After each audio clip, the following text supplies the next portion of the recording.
Welcome everyone. It's great to have you all here. We've got a great group on the Zoom call as well as a growing group on the Facebook Live account. So welcome to everyone. My name's Trevor Munvan from Rhapsody Strategies. I'm here with a number of our colleagues here. Let's see, Catherine Fair is here. Catherine, give a wave. I shouldn't wave when you do it. That'll create confusion. I'll put my hand down. Thank you, Catherine. Steve Osmond is here as well. Steve, a thumbs up and a wave. Thank you very much. And I'm joined also by Rob Dale and Eric Deschamps. Rob is going to be our voice on Facebook Live and addressing any questions that you've got there and routing those to us as well. Eric's got that covered on the Zoom call. And we're at the 9th call in a row that we've done as we've committed to continue to help organizations as they're navigating their way initially through the response to COVID-19, but now more and more so on the recovery from. We're in that transitional phase as, you know, we're starting to work our way through. And that means looking forward as well as to say, what needs to happen in our organization and how do we set ourselves up for success as we move forward as well. I'm thrilled that we're joined today by Ken McCarthy. Ken, give a wave if you don't mind. From Integrity by McCarthy. You're going to hear lots from Ken today, and he's got some very important, I think, content, ideas, and insights that are going to be incredibly important for leaders and organizations moving forward in the months ahead. And I think, you know, the topics that you're going to be talking about, Ken, are already starting to emerge, and we're seeing it already in our own calls and in our own work as well. So we're thrilled to have you here. And let me maybe perhaps just take a minute to set up the call a little bit here. We played with a few names that we wanted to have for this call, but I think we landed on the dark side of working from home. You know, just when we thought we were all very clever about having figured out how to continue to function and operate our businesses and organizations from home. For some in organizations where they've said for years, that's not possible. We can't do it. Sorry, unfortunately. Suddenly, we all figured it out. How about that? And I think it's actually a reflection of the ingenuity and the drive and the desire and the demand to say we need to think a little bit differently in terms of how we function so that we can do so successfully and keep our businesses running. And so we've seen businesses literally around the world start to reorganize how they operate. And in many cases, that rapid action has in fact kept those businesses alive. So, you know, that flexibility, that ingenuity, that creativity is essential in our organizations in order to work through difficult situations.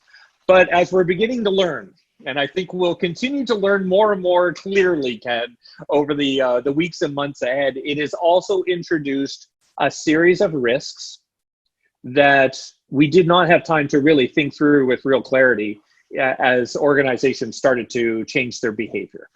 And so there are new risks around employee harassment, violence, fraud, insider threat, the list goes on and on. And so we want to start to realize what's the nature of the risk that maybe in our haste to continue to function was overlooked or not thought through carefully enough. And how do we start to work our way through those? And so today we're very thrilled to have Ken with us, who's going to help us understand the challenges that we're facing and give us some insights and some guidance around what we should be doing.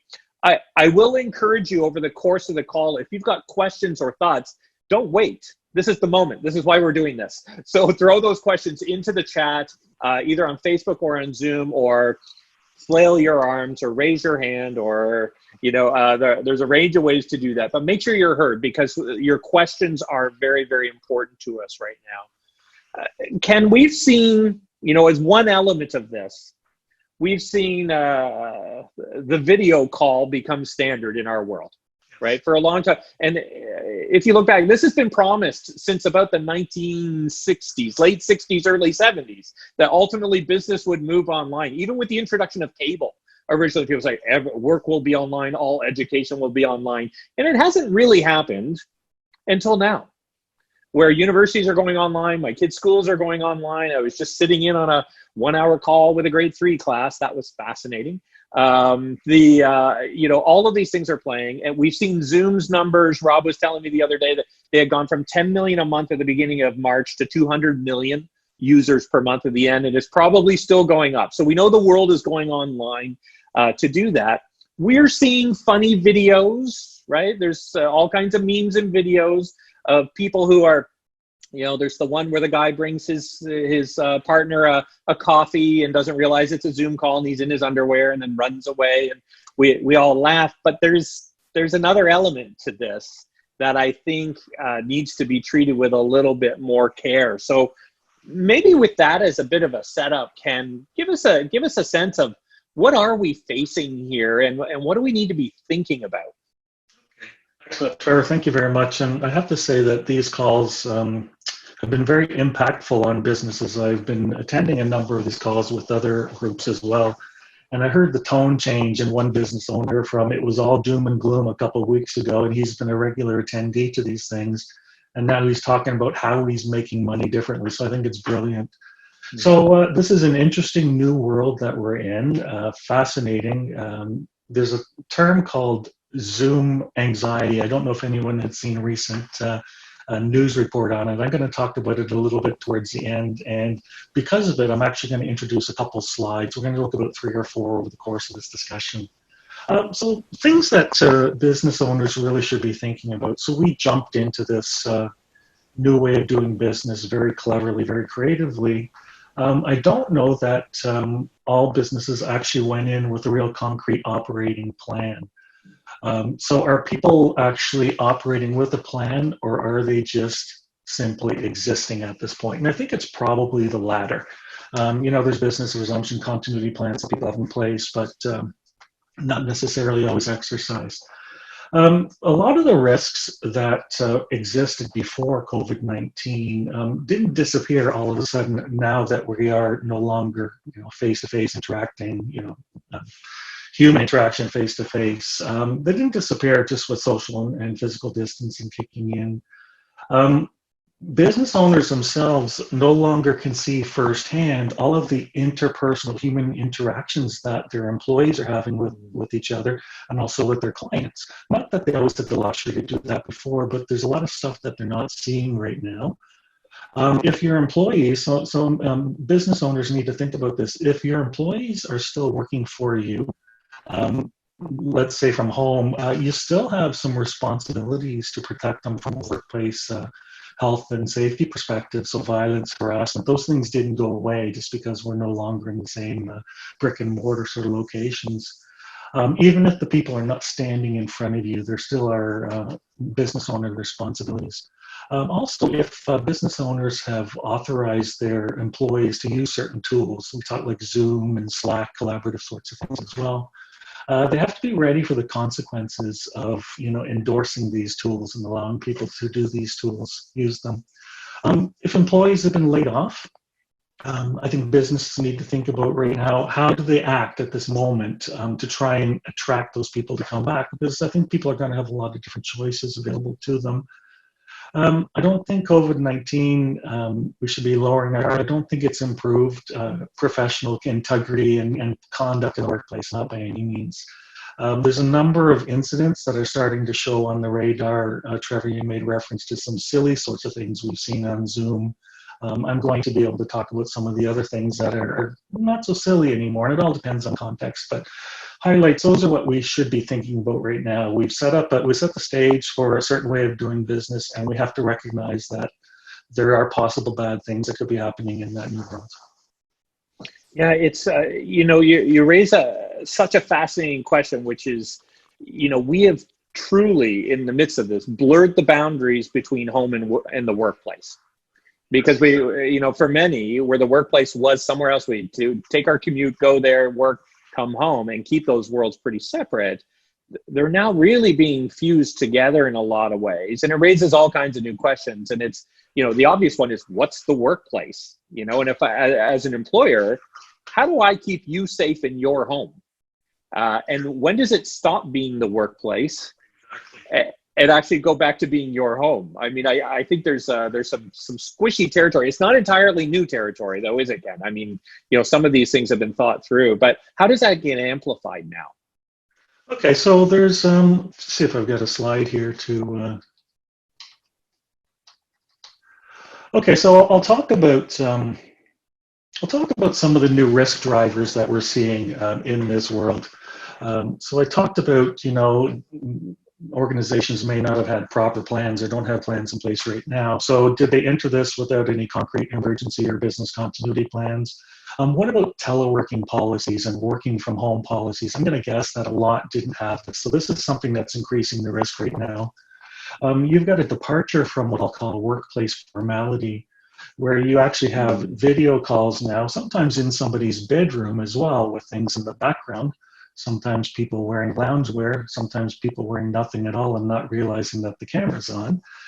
I mentioned earlier, you don't have the business owners. You have a lack of the business owner or manager's presence to see what's going on in that new world.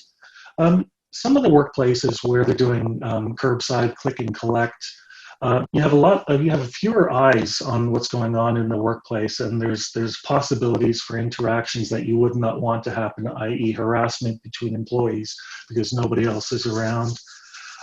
Lack of standard controls in place against theft and fraud in this new world. And then there's COVID-19 stress that I'm defining as financial, family, health, fear of the future. And I'm thinking as well that we're seeing a mourning take place, grievance process, or grieving taking place right now, where we've lost what used to be normal to us. And so there's the shock, denial, pain, guilt, and it's causing all sorts of angst for sure with individuals.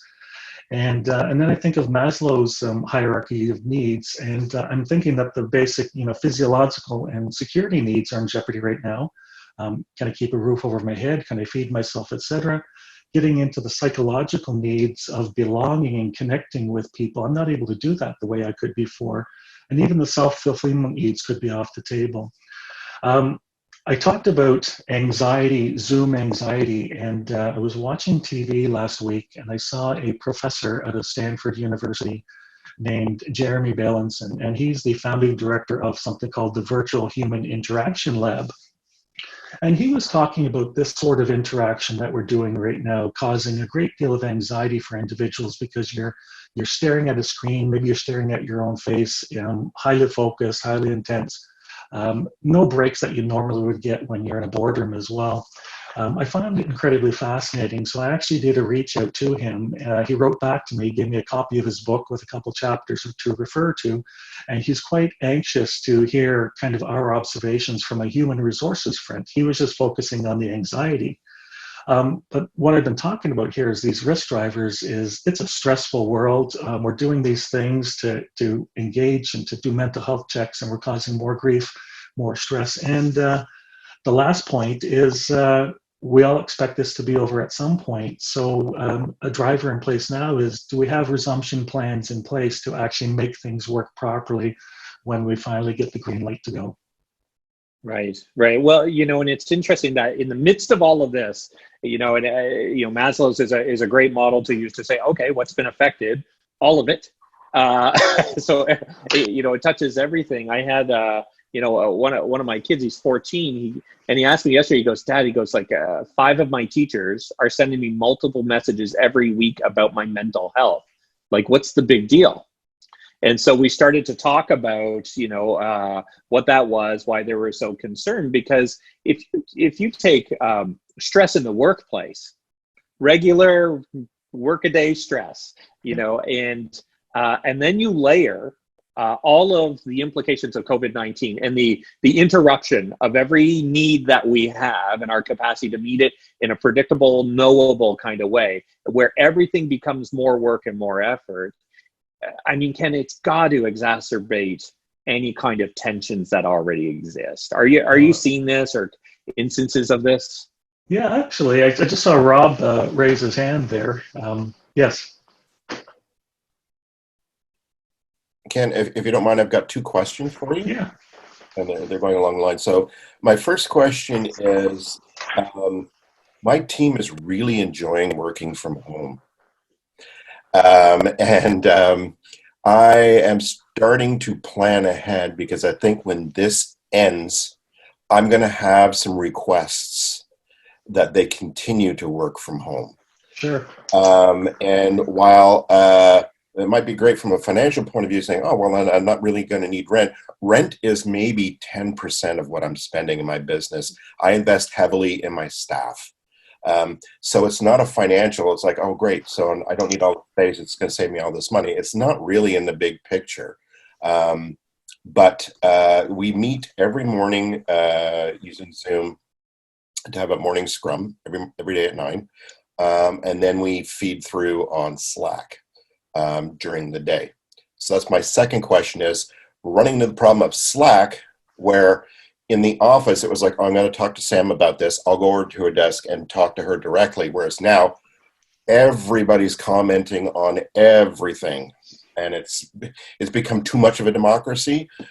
So we've had to make separate channels. So it's managing that. So question one is, how do we deal with this? Maybe most of the staff want to keep working from home. And the other is, how do we make it, I don't want to say less democratic, but, a little more focused? Fantastic, Rob. Thanks. And something I didn't mention at the beginning, one of the things I like about having a group together like this is there could be other people with lots of interesting answers as well. So I encourage you, this isn't a cop-out, I will answer your question, but I do encourage people to step in with their perspectives on it. Yeah, I'm hearing people talking about enjoying even working from home and collecting that CERB because they're earning more money now than they would have been had they been working in the workplace, right? One of the points I'm going to hit at the very end of this conversation is, and something we've talked about, and Rob, you have as well, is an opportunity to hit a reset button. There's new expectations that have been created, and there's going to be an opportunity here now to define and draw a line as to where you actually can tolerate certain work at home sort of arrangements. It's going to be tough. I don't know if your staff are going to want to leave you for Mark at 28 as an example, but that's one of the risks, and it's going to start with you in terms of setting out what you're expecting from them and what you're going to give the staff as well.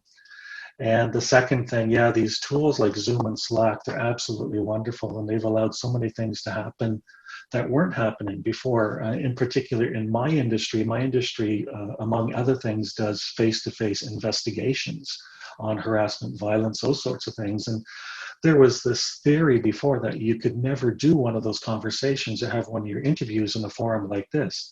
Less than perfect, but human beings are not, perfect lie detectors anyways. So you can have this conversation and still get a good sense as to what you're hearing from people. I think you're going to have to set a stage as to what your expectations are. And I know you already know this, moving out of this as well, because people, I think in some cases, while it's a stressful world, are getting pretty comfy with the new lifestyle for sure. And it's funny because one of again, it's that if we go back to people wanting to keep working from home, I had a chat with my office manager. Most of the Broad City guys know Russell, and we had this discussion because it's suddenly becoming a reality. So it's something we need to address now before it becomes, it hits us unprepared. And Russell's comment was, well, so-and-so actually I've noticed is more efficient now. Getting more done, getting more, and it's like, oh, okay, good. So he has that perspective. I'm looking at it from a different perspective, but because he's interacting with them daily on project management and getting things done, that's why it's important for the two of us to chat. And he's like, yeah, so-and-so and so-and-so, absolutely. In fact, why don't we suggest that because they're better at what they're doing. Yeah, it makes a lot of sense. I saw some smiles that I'll have to follow up with you guys on later when I mentioned the Rob's folks going to work with Mark, and there's at least 5 of you who kind of chuckled there, so I'm not sure what I hit there, but I'll follow it up. Well, and it's with that, Ken, so here we are having a Zoom call, and I can see some people are clearly in an office, some are at home, it's not clear what room they're in. When we dial into a Zoom call, we don't know actually where the other person is going to land. And I was sharing with Eric before the call started. I had a client call and they said, "Can we have a Zoom call?" I said, "Yep, you bet." Dial in, and she's sitting, working with her laptop on her bed in her bedroom, and her dog barked. So then I hear her dog, and she goes, "Oh, let me show you my dog." So and at the same time, she's, you know, showing me her bedroom, Yeah, and yeah. and you kind of go, okay, what have I just walked into here? And Well, so that's in a very like safe, legit kind of way. You know, is she activated the call, all of that stuff. yeah. But if there is, you know, a dynamic of sexual harassment or other kind of harassment, and there's a need for people to continue to communicate, like, how do you deal with that where suddenly the boundaries are all over? Yeah, okay, so perfect. So I'm going to take advantage of a moment here to relieve some of the Zoom anxiety. I'm going to share a slide with you. And this is some examples that I've seen. So we've all seen, you know, the memes and the jokes about what's happening on Zoom and Zoom fails. I've had a chance to talk to a few people who've had real life experiences, and some of them are not just Zoom fails anymore. Some of them are crossing lines. So I'm just going to click to share screen here. Oh, it says host disabled participant screen sharing. So if the host would be able to enable me, otherwise I'll just All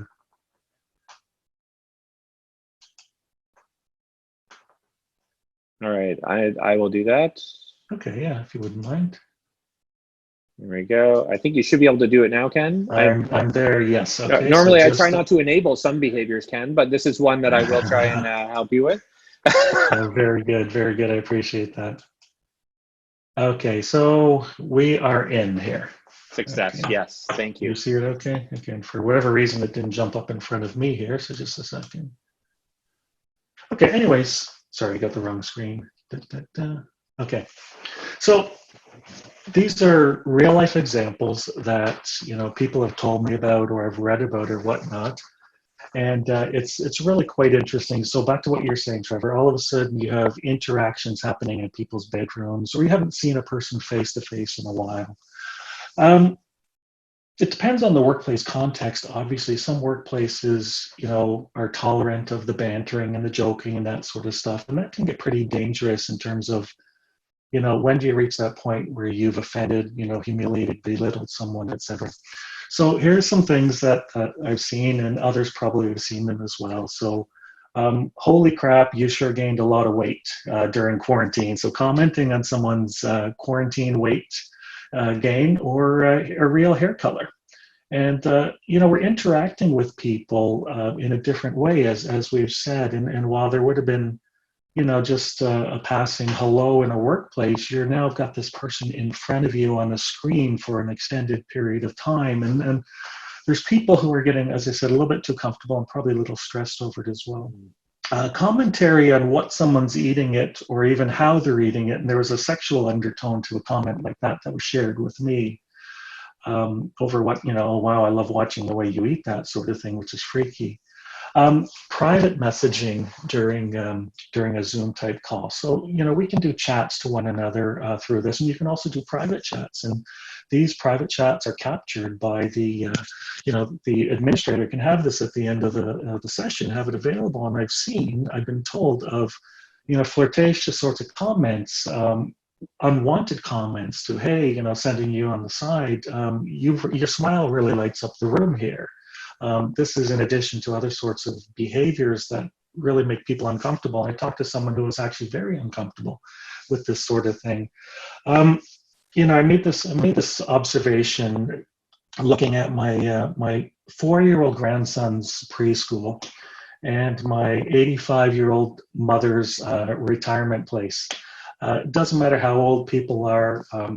Bullying, harassment takes place everywhere. 4-year-olds, 85-year-olds, it's happening everywhere. And there's a lot of chatter and you know, gossip and that sort of stuff. And I've seen examples on using, you know, a file sharing interface like Slack to make inappropriate comments about another person on the team. And Rob, you talked about this as part of, you know, the corporate record there. Surprisingly, people still do those sorts of things, or forgetting to turn their volume off and then making inappropriate comments about somebody. So I've seen these things as well. Inappropriate clothing, offensive clothing, no clothing at all during calls. And so you could look at this and say, okay, no clothing at all, you just can kind of laugh at somebody, and you probably can. Is there some sort of, there's certainly embarrassment or humiliation for the person, and what kind of chatter happens after the fact that could become harassment. I heard a concept this morning about pajama party business calls on Zoom. And Wow. that's not, harassment crossing a line, but the person who shared it with me said they were really uncomfortable with just how informal, how casual that conversation was. Sometimes you see these things during fundraising campaigns for, United Way, that sort of stuff, pay a buck and you wear jeans to work. Inappropriate, offensive books, paraphernalia in the background. Are people really thinking about what's behind them or in front of them during these sorts of calls? Again, it's in their home, right? Openly drinking. I've heard of the virtual happy hours, and then openly drinking to excess and then making inappropriate comments, and a relationship where somebody never saw their boss, putting back alcohol before, all of a sudden sees them in a different light. And I think you run the risk of losing respect as well. Even isolating people. So one of the components of harassment is isolating someone, not allowing them to be part of the team. And I know of some situations where people don't necessarily have the tools at home to participate in the call. So now you have all of your other colleagues getting together and chatting, and you're not able to participate in the same way. And this is something that the employer has empowered people to do. Zoom bombing. So Zoom bombing is not something that's taking place between co-workers, but we've all seen the examples of somebody crashing, a call like this with racist or pornographic content. And if I'm a business owner or manager and I've endorsed the use of this tool, what happens, I gotta make sure I did my due diligence.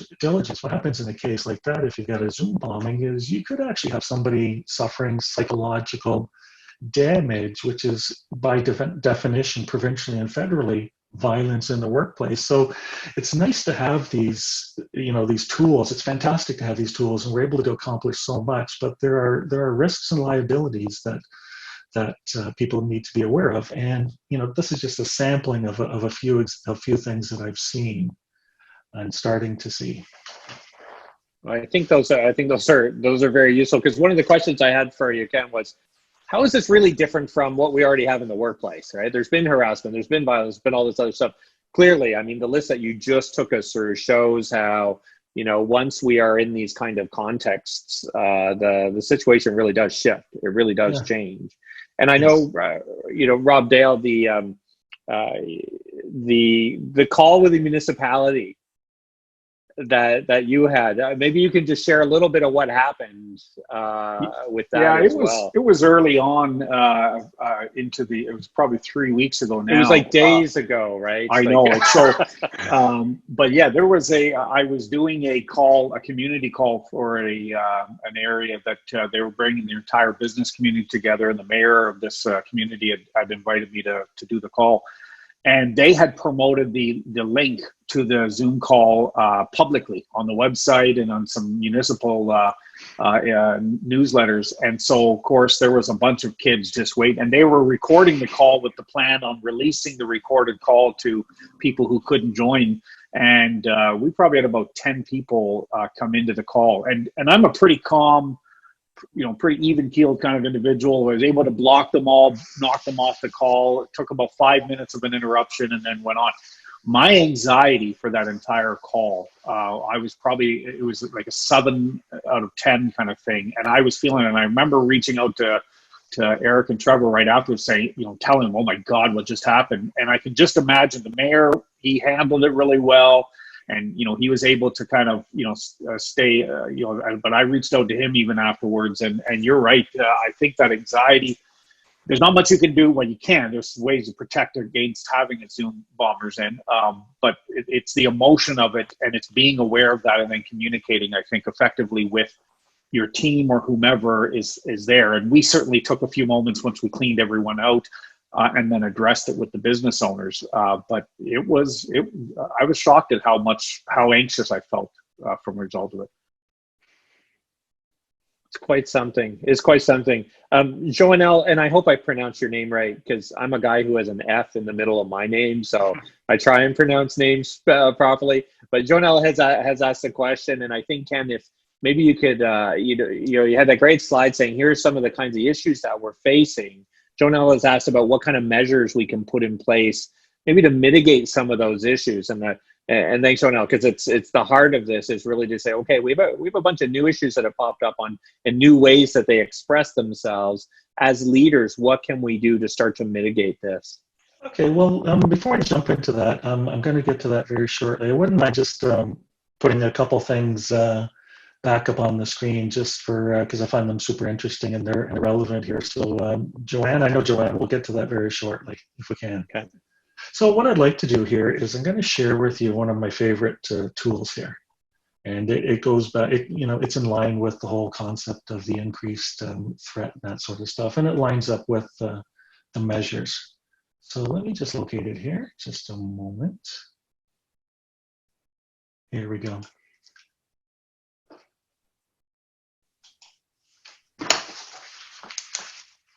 Okay, and you can see that it's the fraud triangle. Mm-hmm. Okay, great. Have others played with this or seen this before? I get quite excited about this model. We like a good model, Ken, so I'm with you on that. I've had a okay. chance to see this as well before, and it's a useful model. Why don't you walk the group through it, and then we can talk about how this is re-expressing itself here in this context.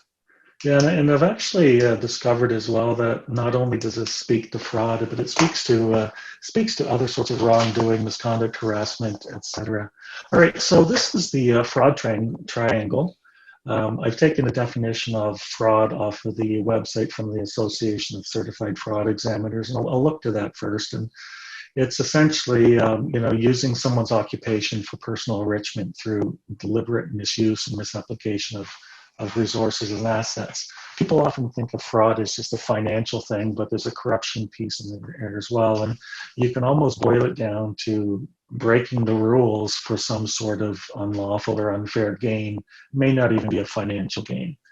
The triangle itself is really cool because it explains why people will cross the line and commit, a fraudulent act.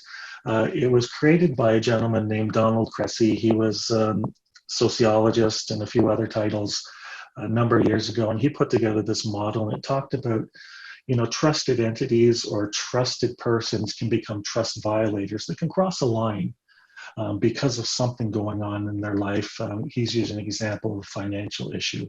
I can use COVID-19 stress, and it's the same thing.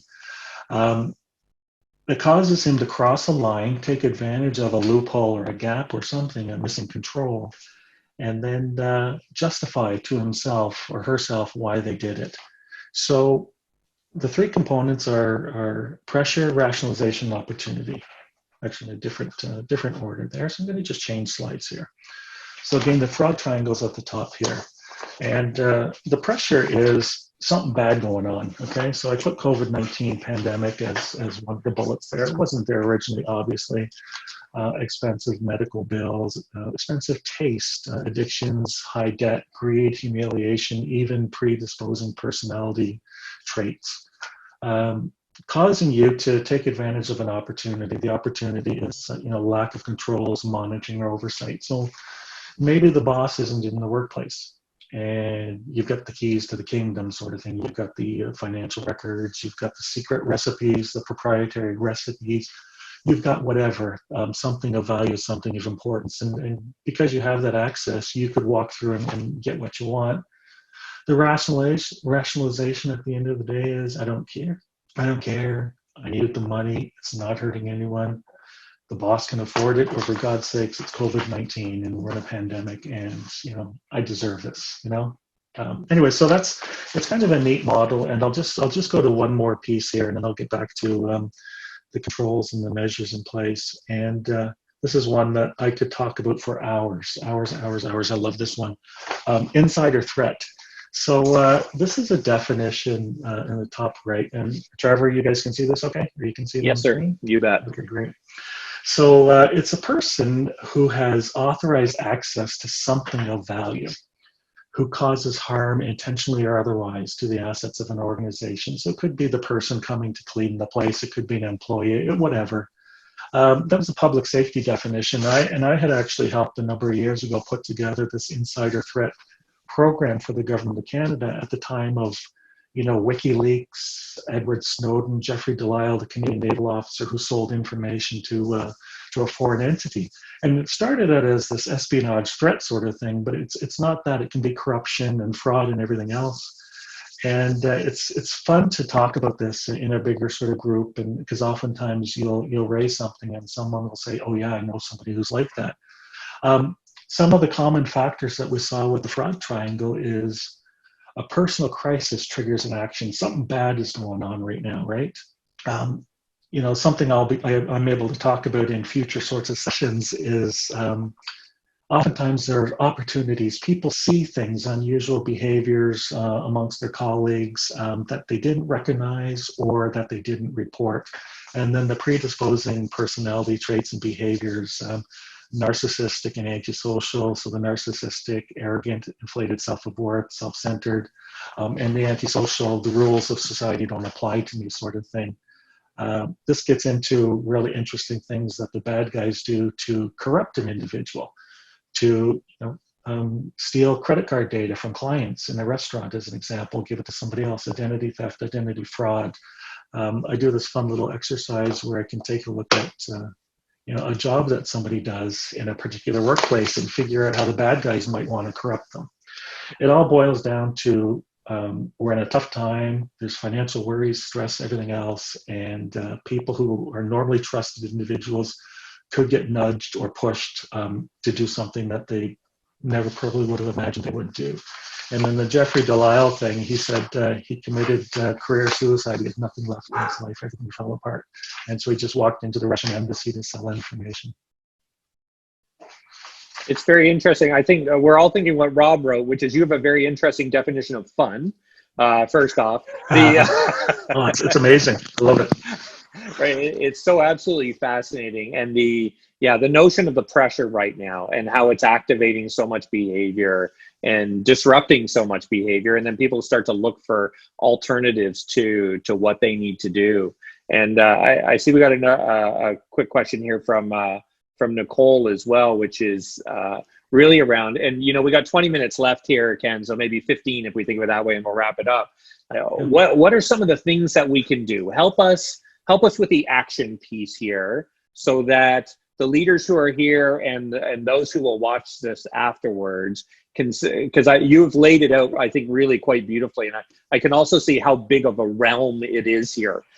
So as we scope it here to the time that we've got, what are some of the things we can start to think about doing that will help us equip our organization and prepare or to mitigate some of these issues that are starting to emerge? Okay. Well, I'll start out with what you shouldn't do as business leaders. And I love that. I love don't do this. That for me works really well. It sets nice clear boundaries. So go for it. and hint, Trevor, you may have told me that previously, but anyways. Okay, so we're in a very interesting time right now, for sure. I think first thing business leaders should do is don't believe or don't pretend that nothing bad has happened over these past 7 weeks. Today is 7 weeks to the day when the pandemic was officially declared. I'm not trying to create fears and things that weren't there before, but don't believe that things haven't happened. I've seen just a handful of things in my own little house. The risks existed before. There's always harassment, violence, wrongdoing, fraud, insider threats. They always exist. But with the controls and the guards down and these increased stressors on people, it's nice not having to go to work, but it actually absolutely sucks to not be able to go out and interact and do the things I want to do. And when will this end? The risks are greater, for sure. People shouldn't be riding out the storm. Okay, doing nothing, praying for the best, and dealing with it later. You know what?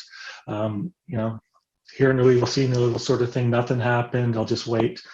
And something I made reference to before is people should not waste this opportunity right now, if it's a quiet time, to hit the reset button. And so I'll take us into things that I think we should be doing, and hopefully I'll be able to answer, what Joanne had asked you earlier. And if not, I'll ask if someone else has a better answer for sure.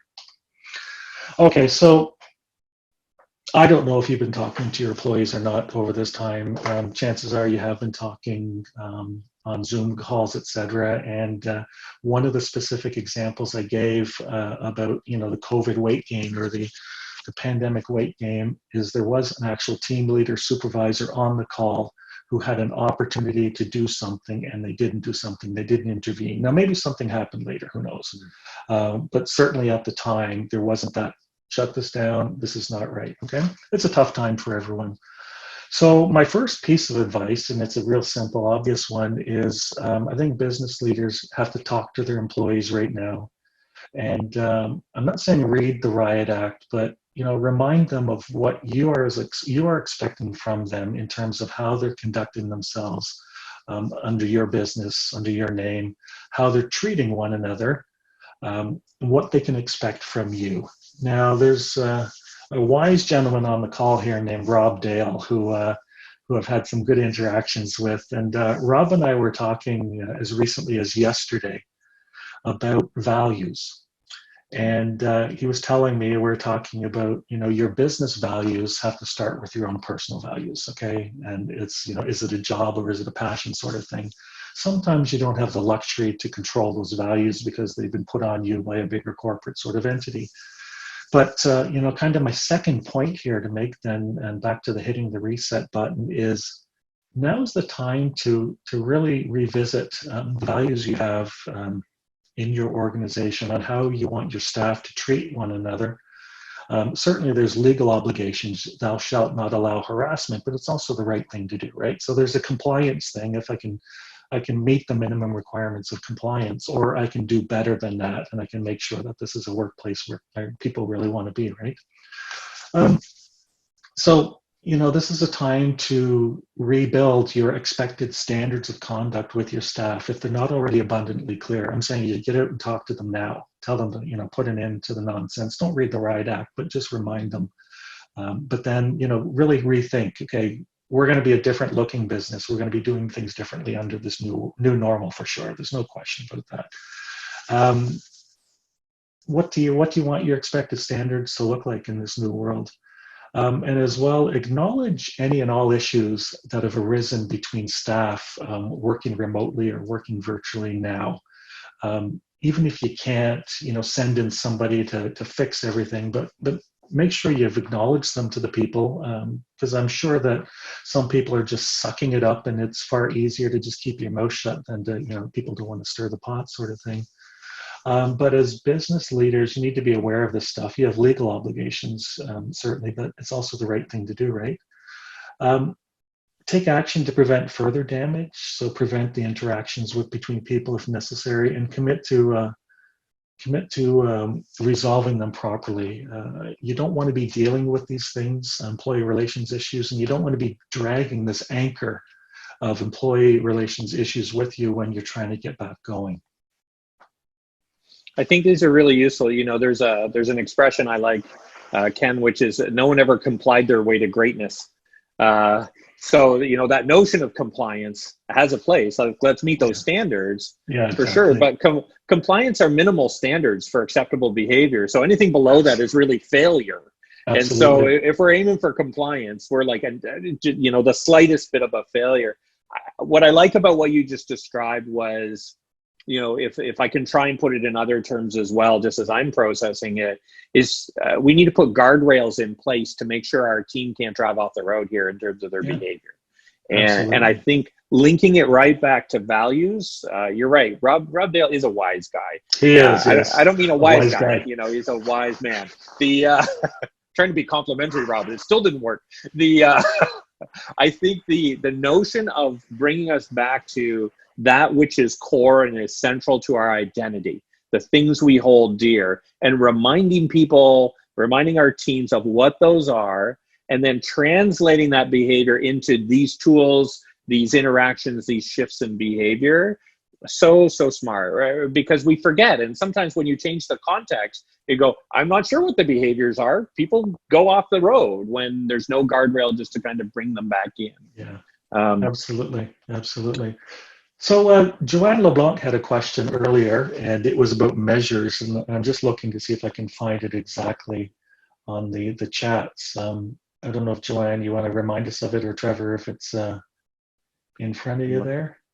Oh yeah, she said I was thinking the same thing. Okay, nope, not that one. Sorry. That fun and fraud should not be in the same sentence. Yeah, it was Joanne, I kind see of you came off mute. Are you willing to just pose your question? Sure. Yeah, no, I mean, I think you addressed it, Ken. My question was, are there measures we can put in place to mitigate some of these? And I think your answer, that you just, I think that covered my question. okay. Good Yeah. stuff. There's something else that and I also like models, but and tools, but I don't want to overuse them. A business risk profile or an enterprise risk profile. I've put together a little mock-up. Once this conversation's over, I have a similar conversation with another group tomorrow. I've got a PowerPoint. I'm going to give it to everybody. You can do with it what you want.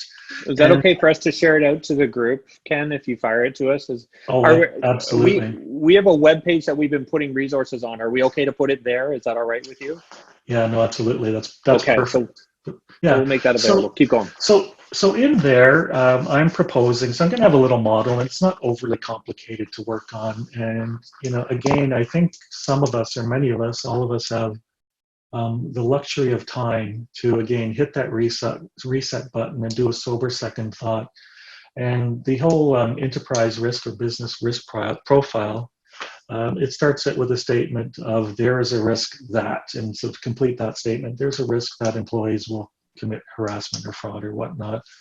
What controls do you currently have in place? So, there's legislation, there's regulations, directives. Maybe you have trusted advisors like lawyers and investigators at your disposal to help you. Where are the gaps? It's just a simple model. And then what do you think you need to do to close those gaps? And back to what Joanne was just saying there, and then also get some of the measures in place. So when I talk to you about, what to do now, those were, the things to do now to try to get things back on track. The longer term are, something crazy like this might happen again, or you may have to deal with fraud or harassment or violence in the workplace. It makes sense to put together this assessment, not overly difficult.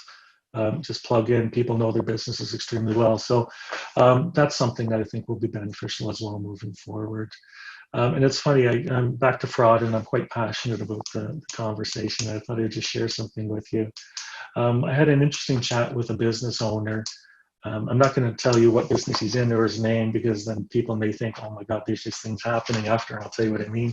It would make the conversation more lively, but we respect that, Ken. Yeah, exactly. Well, only because it's all untrue. But anyways, I was talking to him about fraud. And he's a small business owner, and he said, you know what, I don't actually have time to really think about this. I trust my employees, but I don't have time to think about it. And I haven't done an audit in a while, and I don't have capacity to do that. I'm delivering my service, right? So we got into this interesting sort of chat of what fraud or wrongdoing might look like in his world. And his world is one that provides food to people who come in the door, okay? So a restaurant type business. We're narrowing it down, Ken. We're narrowing it down. Yeah, I know. Yeah, and it may have been in Barrhaven. Okay. So anyways. Who says you can't do investigations online? You got it, exactly, yeah. I met my match for sure. So anyways, we were talking about, that fraud triangle and insider threat and what somebody could do. And the conversation was really this, and it was quite interesting, but very plausible. It was, business owner, let's say I'm the business owner, I've pissed off Eric. Eric's incentive is he's ticked off at me, I embarrassed him, I didn't give him a good performance review or whatever. I allow Eric to be working in the kitchen alone, and he dumps a bottle of bleach into the product. The product is destroyed. His justification, rationalization is, well, his incentive was he's mad. His opportunity is I've left him in there alone, and his rationalization is, oh, Ken can afford it. He's this big business owner. Nobody died, nobody got sick. You just tossed the batch out. And then just on the another sort of quick one, because I found this one really fascinating, and I won't mention the name of the business either. I was talking to a business about harassment in the workplace. And that individual kind of focused it on male against female harassment. And they said to me, I've resolved the potential of harassment in the workplace. And I said, how'd you do that? And the person laughed and they said, it's probably not legal. They said, but I only hire girls, is what she said. And I thought, oh, that was very interesting. It's a bunch of 18, 19, 17, 18-year-old girls in the workplace. I suggested that there may be other, sorts of harassment and sort of interactions that might take place, but it's just quite fascinating, this whole world that we're in. As I said, I could talk for hours on this with you. Just incredible. Just incredible. Well, I see we had a question from John there. John, I wonder if you wouldn't mind Yes, John. posing that to Ken as well. We've got a few minutes here. Yeah, hi Ken, how you doing? Good, John. How are you? Good, thanks. It's around getting your staff are on the ground floor. They have a lot of input into the new normal. How would you go about getting their engagement and input into what the new normal should look like? Yeah, John, that's a really tough one because back to what Robert was saying, it can't be a democracy. Your business leaders, your business owners, you got to make the call at the end of the day. But it's engaged. So back to, I probably would ask you this question, John, but it's back to engaging, having the conversation with them right now on, this is what I expect, but we have this opportunity to make this thing move forward together. Balance that with, it's my business, I'm the boss. It's starting the conversation with them right now. And you might as well start it now if you're not doing anything else. I mean that, kind of flippantly, but. Well, and Ken, just as you described that, one second, Rob, if you don't mind, the notion, what you just described there was the distinction between boss and leader, right? Boss, which is, I'm the boss, I'm going to tell you how this works out. The leader, though, is about helping people move somewhere and go somewhere and become more. And if it's a case to say, there's a recognition that there's the value of a conversation right now to say, listen, everything's been disrupted. Let's take a few minutes and let's just talk about what that is. We're now working in different ways, in a few different ways. Let's go back to our values and let's just bring them into this context, because sometimes we can move so fast we leave them behind. So let's go grab them and bring them here. How would you see this value playing out now that we're doing webinars, or what would it look like? We know it looks like this by the water cooler. What does it look like on Slack? And I think that's the leadership part that is so important here, because you're right. At the end of the day, you could say, I'm the boss, I'll do it how I want to. I think that stopped working effectively with peasants a very long time ago. And even then, I'm not sure it was working very effectively, but it was a tool, but I think if we can help them, and John, to your point as well, to help them identify the path forward and to open up that conversation is a great sign of leadership and a chance for them to grow as well. So I think that's fantastic. Rob from Green Melon, please. Thanks for your patience there. And that's something I've been struggling with, because I am very much all about the team and everybody having a voice and everybody working together. And I was wondering which way you were going to go there, Rob. I'm all about the highway or the highway. Or no, okay, leader. Yes, good word. It's it's all about the adulation, and no, it's and I found myself, well, okay, I'm a Catholic Libra, so I just want everybody to get along. So I go into that whole of, again, being too democratic and getting too many opinions in that. So it's a very it's a difficult balance, because, and I really sincerely apologize for this metaphor or analogy, but anybody who's had a dog knows that an outsider will watch a new puppy or whatever, and who's running all over the place and jumping on things and all over, and they're like, "Oh, look at the dog! It's so happy," and that. And it's actually very stressed because it doesn't know what to do. It doesn't know where to go. It doesn't know what's happening. And once you give it the limitations, once it knows its barriers and the expectations, it's actually a much calmer dog and a lot less stressed. And that's sort of what I've experienced with the staff. And I'll ask them all right, so here's a project, let's all, chime in on this. And it becomes a debate, and not everybody's opinion is taken, directly. But at the end of the day, and I've actually had a staff member say this, I gave her too much leash, and he called me out on that. And she said, I need I need more guidance. I need to know where am I going with this? Where am I, so I needed her to remind me of that. So again, it is a bit of a balance, but at the end of the day, your staff are looking for that leader, Eric, and Trevor, and that mentor. So you can't completely disengage. There's an element we talk about around with organizations about bringing together both artistry and architecture. And, and we draw that from Da Vinci, who if we had a patron saint, it would be Da Vinci, because he was able to fuse things together from such different domains.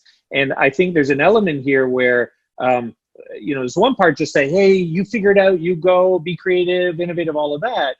But there's also an element where we need to bring structure, system, process, deliberate choices, grounded in our values, and to bring those together so that so that with each group and each team, each person as part of our team, they've got the right mix of what they need in order to perform at an optimal level. So I think, Rob, you've given us a great reminder of that.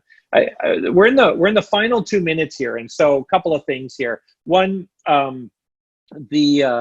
Suzanne, you asked a great question where I don't think we're going to get to. So what I want to do is encourage you to connect with Ken. We've got his LinkedIn info in the chat as well, so you could do that. Suzanne was asking about security measures from an IT perspective and from a hacker perspective, and it's such a big issue, Suzanne. Yeah.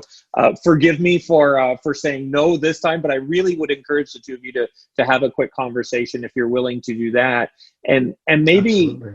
Ken, if I could get kind of a last anchoring thought or idea that you think we should all walk away, hang on to this, what would that be that you would want us to hang on to? Okay, so and some of it's going to be a little bit repetitious, but all of us, we have a lot on our plates right now, for sure, whether we're reinventing the way we're doing our business or just simply surviving, and hopefully you're getting out of simple survival mode. I talked about not wanting to walk into the next phase, dragging an anchor of issues that you probably could be dealing with now, or at least mitigating. You're going to have an anchor anyways of something, but you don't need to add this stuff to it. And I'm recommending take a look now at all of your risks. And I've heard you folks mention this a few times. Span of control, span of influence. So what can you control right now? What can you influence right now? And make some investments on the stuff that you can actually influence within your own world right now. So that's my parting advice here. I think it's great advice. And, as I was listening and thinking about some of the takeaways for me, that notion actually about grounding it in values. Let's go back to, because these are supposed to be the touchstone for everything we do in our organization. So I think bringing that back is a great thing to be able to do. You mentioned the notion actually of immediate intervention when someone is either hitting the guardrail or going off the road, not to let them keep going. I think that in the moment correction is a great. You mentioned it pretty quickly, but it really it struck a chord for me there, Ken, because I think the longer we let that go, the harder it is to bring it back, and the more damage that can get done in relationships in the workplace as well. Absolutely.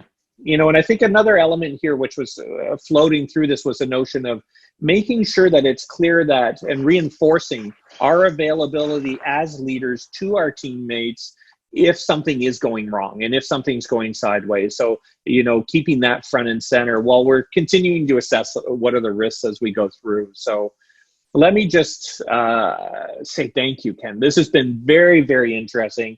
Both fun and terrifying at the same time. Well done. It is. So much has been there. I want to thank everyone for joining us today on Facebook Live, on Zoom as well. We've got resources available on our site as well. Eric, if you're able to throw up the link, that would be fantastic. If you've got it handy, I'll buy you a few seconds here. Just while I say thank you to everyone, it's so important for us to continue to support organizations while we're going through this current phase.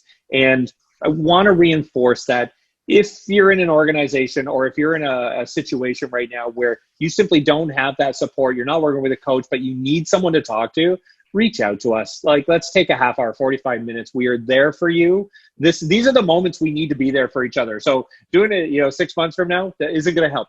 We're here now. So feel free to do so as well. Take advantage of that.